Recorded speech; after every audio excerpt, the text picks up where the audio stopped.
Merci Jean pour cette introduction. Bonjour à toutes et à tous, ceux qui sont là et ceux qui regarderont la vidéo plus tard.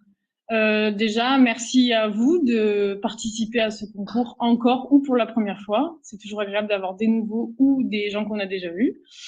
Donc moi, je suis Marie-Laurence Sich et je vais donc vous présenter le concours pour cette 7e édition. Donc, le plan de ma présentation est assez simple. Je vais d'abord parler de la cristallographie autour de nous, qu'est-ce que la cristallographie, comment ça marche. Et ensuite, je finirai sur le concours de croissance cristalline avec le choix du sel de cette année, quelques rappels sur les modalités, les règles et aussi l'association, donc la CAM, qui organise ce concours depuis 7 ans. Donc, la cristallographie autour de nous. Alors, la cristallographie, il y en a vraiment partout. Donc là, j'ai mis différentes images de cristaux qu'on peut retrouver. La première image, juste ici, c'est des cristaux de sucre. Ici, vous avez une image d'un salin, donc là où on fait le sel. Oui.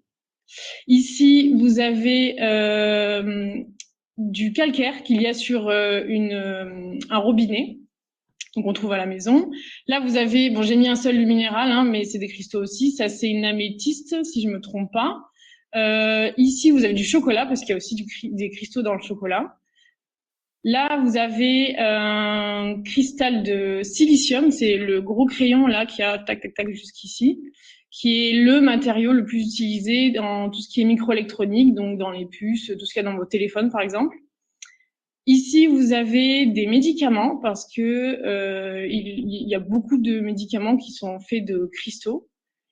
Et enfin, là, j'ai mis une petite image d'une grotte, la grotte de Naïka, où ce sont des cristaux de gypse. Et en fait, ceux-là sont vraiment grands comparés à d'autres. Et vous voyez juste ici la silhouette d'un homme pour vous donner une idée de la taille. Et donc, il y en a vraiment à toutes les échelles. Il y en a à toutes les échelles et il y en a partout. Et donc pour définir simplement la cristallographie, c'est une science qui s'intéresse aux cristaux. Donc, c'est tout ce qui est formation, structure, propriété, etc. Et donc, on va en parler juste ici. Alors, comment ça marche? Donc, d'abord, on a la nucléation d'un cristal, donc la naissance. Et en fait, après, il va y avoir cristallisation, il va y avoir empilement de cristaux. Et en fait, ça va s'empiler. Donc, les molécules, les atomes vont s'empiler comme on empile des briques pour faire un mur. Et donc là, à droite, vous avez différentes images de différentes façons d'empiler des briques pour faire un mur. Vous avez toujours un motif qui se répète. Donc là, par exemple, vous avez toujours deux briques parallèles dans un sens puis dans un autre qui se répètent. Ici, elles sont en quinconce. Ici, elles sont parallèles les unes aux autres, par exemple. Là, le motif, il est comme ceci, par exemple. Et donc voilà. Et donc à chaque fois, vous avez un motif qui est fixe et qui se répète plein de fois et qui va s'empiler et ça va faire un mur. Dans notre cas, ça va faire un cristal. Et donc l'empilement, il est déterminé dès les premières briques, dès les premiers cristaux.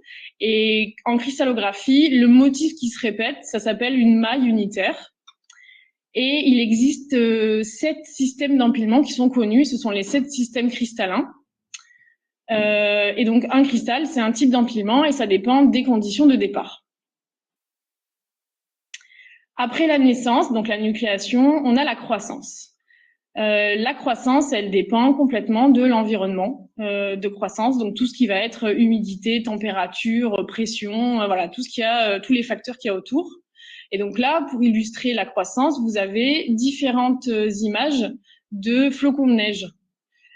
Donc ils ont tous des formes complètement différentes qui est due complètement à l'environnement dans lequel ils étaient. Et donc, c'est pour vous donner une idée de l'influence qu'a l'environnement sur la croissance des cristaux. Donc, c'est des paramètres auxquels il faut vraiment faire attention. Ensuite, donc comment on fait pousser un cristal? Donc, au départ, vous avez besoin d'un germe de cristallisation que vous allez obtenir en ayant fait une solution saturée en poudre dans un solvant quelconque. Et donc, une fois que vous aurez ce germe de cristallisation, il va falloir l'isoler et le mettre dans des conditions pour qu'il puisse croître. Et donc, en fait, il va grossir, il va y avoir ajout de matière à chaque fois, il va devenir, donc comme vous le voyez, là, ils sont plus petits. Bon, c'est pas très, il n'y a pas d'échelle, donc c'est dur à imaginer, mais ceux-là, juste ici, sont beaucoup plus grands. Et donc, ça va grossir, grossir, grossir. Mais ça peut aussi disparaître. Il faut pas s'inquiéter si c'est le cas, parce que le produit est toujours dans la solution. Donc, vous pourrez réutiliser à chaque fois. C'est ça qui est cool avec la cristallographie et la croissance cristalline. Donc, maintenant, je vais parler du concours. Donc, certainement la chose qui vous intéresse tous le plus. Et je vais donc officiellement dévoiler le sel qui a été choisi par l'association pour cette année. Roulement de tambour. Ce sera le sulfate de cuivre pentahydrate, qui est donc de formule CuSO4 et il y a 5H2O. C'est ce qui donne la couleur bleue. Donc là, vous avez différentes images de cristaux très propres, très structurés, assez parfaits, avec pas beaucoup d'impuretés, sauf certains. Mais c'est pas le but du concours, hein, je le rappelle. Les critères pour le concours, donc, c'est de réaliser une œuvre d'art en mettant en œuvre un procédé de cristallisation. Donc, vous pouvez obtenir un gros cristal si vous le voulez, mais c'est pas forcément le but. Et il faut aussi savoir que vous aurez peut-être pas le temps, parce que ça demande du temps de faire un gros cristal. Donc, vous pouvez jouer sur plein de choses. Vous pouvez jouer sur les formes, vous pouvez jouer, alors sur les couleurs, pas trop, parce que celui-là est bleu, mais on a ajouté une petite règle qui devrait vous plaire. Sur les supports, sur les éclairages, vous pouvez filmer, photographier, vous pouvez faire tout ce que vous voulez dans la limite de votre imagination, en respectant simplement le critère qui est de réaliser une œuvre d'art en mettant en œuvre un procédé de cristallisation. Donc, pour le concours, comment ça va se dérouler? On va vous envoyer une quantité déterminée de sel de sulfate de cuivre. Vous aurez tous la même quantité. Et donc ça, si je me trompe pas, on va l'envoyer bientôt et vous devrez bientôt le recevoir. Et ensuite, ce sera à vous de jouer. Donc, ce que vous pouvez faire pour commencer, c'est tout ce qui est recherche de protocoles expérimentaux. Donc, pour pouvoir faire la croissance cristalline avec ce sel. Donc, vous pouvez aller sur Internet, vous pouvez aller à la bibliothèque, vous pouvez aller partout, vous pouvez trouver des informations. C'est des informations que vous pouvez trouver assez facilement. Donc, allez-y. Ensuite, une fois que vous aurez trouvé la manière de faire croître vos cristaux, il va falloir développer une démarche artistique parce qu'il faut faire une œuvre d'art et donc expérimenter avec vos professeurs. Donc là, il va falloir vous mettre d'accord sur un procédé qui fonctionne et vous allez devoir trouver votre démarche artistique pour mettre en avant votre œuvre. Tout au long de l'année, vous aurez bien évidemment des échanges avec un ou une scientifique de l'association, donc j'y reviendrai plus tard, pas pour vous aider directement, parce que vous êtes censé trouver les protocoles tout seul, mais pour vous épauler. Et donc, vous avez plusieurs mois pour faire ou refaire la cristallisation, parce qu'il va falloir trouver les bonnes conditions pour pouvoir faire croître votre cristal, et ça peut prendre un peu de temps. Ensuite, au niveau des quantités qu'on va vous envoyer. Donc, en fait, on va vous envoyer concrètement 400 grammes de ce sel. Vous aurez tous le même. Donc, c'est une quantité à respecter. Vous n'avez pas le droit de rajouter du sel de sulfate de cuivre. Ce sera 400 grammes. Vous avez le droit d'utiliser d'autres composés comme acide citrique, colorant alimentaire, des additifs. Vous avez le droit. Et vous pouvez aussi, cette année, comme notre sel est bleu, vous pouvez aussi rajouter 100 grammes d'un autre sel, si vous le voulez. C'est pas une obligation. Mais dans tous les cas, vous devrez en évaluer la masse solide. Donc, c'est-à-dire que si vos cristaux ont une masse supérieure à la masse de sel envoyée, plus la masse d'additifs, plus les 100 grammes d'un sel que vous avez choisi, vous serez disqualifié. Parce qu'il faut vraiment respecter ça. La seule chose qui est imposée, c'est de faire des cristaux avec les 400 grammes de sel. Le reste, c'est à vous de voir. Ensuite, toute manipulation doit être effectuée avec des équipements de protection, donc des lunettes, des gants, une blouse. Le sel qu'on vous envoie n'est pas dangereux, mais vous allez être dans la peau de chercheurs, vous allez faire des expériences et dans ce cas-là, il faut se protéger. Donc, il faut mettre des équipements. Lorsque l'œuvre sera réalisée, vous devrez d'abord préparer une vidéo pour expliquer vos démarches scientifiques et artistiques. Donc, c'est une vidéo qui devra durer 3 minutes et dans laquelle vous devez vraiment aborder ces deux aspects. Ce sont vraiment les deux critères qu'auront les jurys pour vous évaluer à la fin. Donc, c'est vraiment les choses que vous devez mettre en avant et dont vous devez absolument parler. C'est vraiment la démarche scientifique et l'artistique. Et ensuite, il y aura bien évidemment une journée de clôture où vous viendrez présenter vos travaux directement à des jurys composés de scientifiques et d'artistes, et pas que des jurys d'ailleurs, il y aura plein de scientifiques et d'artistes à l'événement. Donc c'est un moment qui est riche en échanges. Le lieu est à déterminer, mais bien évidemment, vous serez tenu au courant par mail. Donc, j'en viens aux membres de l'association. Donc, l'association, pour ceux qui ne la connaissent pas, donc l'ACAM, donc c'est l'association de cristallographie d'Aix-Marseille. C'est une association qui a pour but de promouvoir la cristallographie et de fédérer la communauté scientifique autour de cette discipline à la croisée des sciences. Donc, j'ai remis la fameuse photo des membres fondateurs. Cette association a été fondée en 2014 pour l'année internationale de la cristallographie. Et donc, on organise beaucoup de choses, des concours comme celui-ci chaque année auprès de vous, mais aussi des conférences grand public. On a une exposition qu'on peut d'ailleurs vous prêter si vous en avez envie. On fait des événements grand public. On a des ateliers aussi qui sont aussi présents à la journée de clôture et qu'on peut également vous prêter si vous en avez le besoin ou l'envie. Et on fait des journées thématiques, on organise des conférences. Voilà, on fait quelques trucs quand même à côté de tout ça pour essayer de promouvoir cette magnifique science. Donc, cette année, on compte environ une trentaine d'adhérents qui ont tous des postes différents dans des domaines complètement différents. Donc, par exemple, j'en ai cité quelques-uns. Au niveau des postes, on a des chercheurs, donc ils sont 100% en laboratoire. On a des enseignants-chercheurs, donc qui enseignent à côté en enseignement supérieur. On a des ingénieurs, des doctorants comme moi qui font une thèse pendant 3 ans en recherche. On a des post-doctorants donc qui travaillent après la thèse. Et tout ça dans des domaines complètement différents comme la physique, la chimie, la géologie, l'art et le patrimoine, la biologie. Il y en a vraiment partout. Et donc, les parrains et marraines pour ce concours font partie de cette association.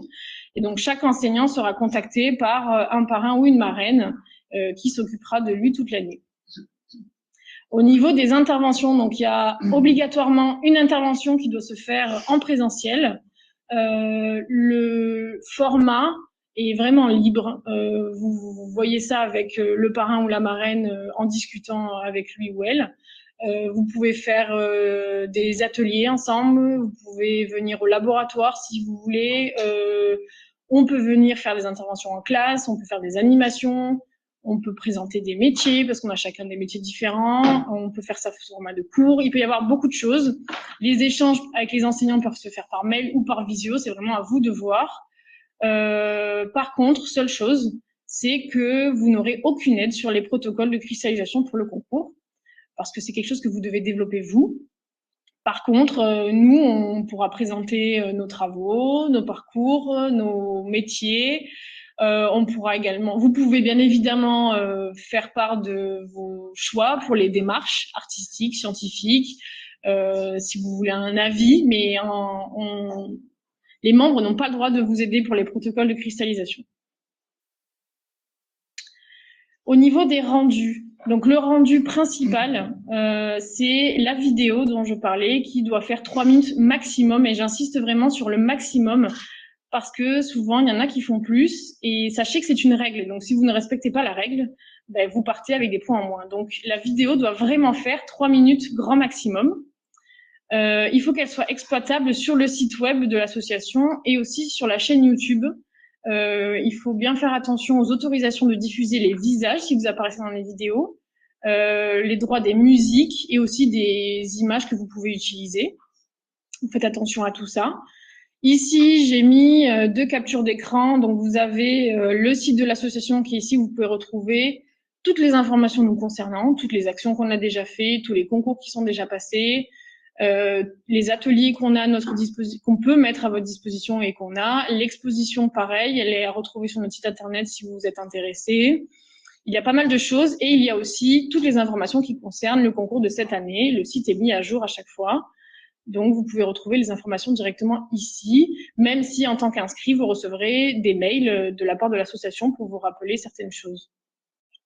Et ici, vous avez une capture d'écran de notre chaîne YouTube dans laquelle on poste chaque année les œuvres des participants aux différents concours et aussi les conférences comme celle de ce matin, les conférences d'ouverture, pour que vous puissiez les regarder ou les re-regarder durant l'année.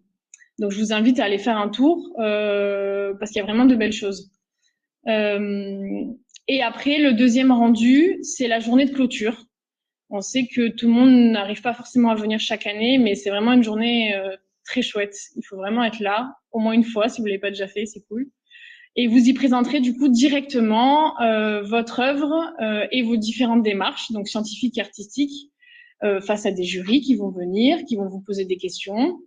Vous allez pouvoir aussi échanger avec tous les élèves, puisque vous ne serez pas seul. Chaque élève sera là avec leur stand et leur classe, et donc vous pourrez échanger sur comment s'est passée votre année, si vous avez des difficultés ou pas, ou autre chose. Et il y aura aussi des ateliers, il y a toujours une exposition, et il y a du monde, tout le monde est là pour échanger, c'est vraiment une journée très agréable. Et ensuite, il y a la distribution des prix, et on clôture toujours avec un goûter. Voilà. Donc, essayez de venir si vous pouvez. Donc, j'ai terminé pour ce qui est de la présentation du concours de cette année. J'ai remis ici le programme de la matinée parce que cette année, pour la demi-journée d'ouverture, on a voulu mettre quelque chose en avant, c'est la place des femmes en cristallographie. Et donc, vous pouvez voir que dans ce programme, il y a principalement des femmes qui sont ici pour présenter, ou alors c'est un homme mais qui parle de femmes, puisque c'est lui qui parlera de la place des femmes en cristallographie, parce qu'elles ont joué un rôle très important et donc ça nous tenait à cœur cette année de orienter l'ouverture sur ce thème-là. Voilà, donc j'ai terminé.